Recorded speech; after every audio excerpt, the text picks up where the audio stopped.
భారత రాజ్యాంగం పట్ల నిజమైన విశ్వాసం విధేయతను చూపుతానని, భారతదేశ సార్వభౌమాధికారాన్ని సమగ్రతను కాపాడుతానని, తెలంగాణ రాష్ట్ర మంత్రిగా నా కర్తవ్యాలని శ్రద్దతో అంతఃకరణ శుద్దితో నిర్వహిస్తానని, భయం గాని పక్షపాతం గాని రాగద్వేషాలు గాని లేకుండా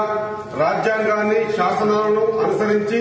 ప్రజలందరికీ న్యాయం చేకూరుస్తానని దైవ సాక్షిగా మనస్ఫూర్తిగా ప్రమాణం చేస్తున్నాను అని నేను వాకిడి శ్రీహరి అనే నేను తెలంగాణ రాష్ట్ర మంత్రిగా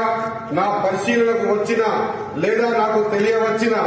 ఏ విషయాన్ని నా కర్తవ్యాలను సక్రమంగా నిర్వహించేందుకు అవసరమైన మేరకు తప్ప ప్రత్యక్షంగా గాని పరోక్షంగా గాని ఏ వ్యక్తికి లేదా వ్యక్తులకు తెలియపరచనని లేదా వెల్లడించనని దైవ సాక్షిగా పవిత్ర హృదయంతో ప్రమాణం చేస్తున్నాను.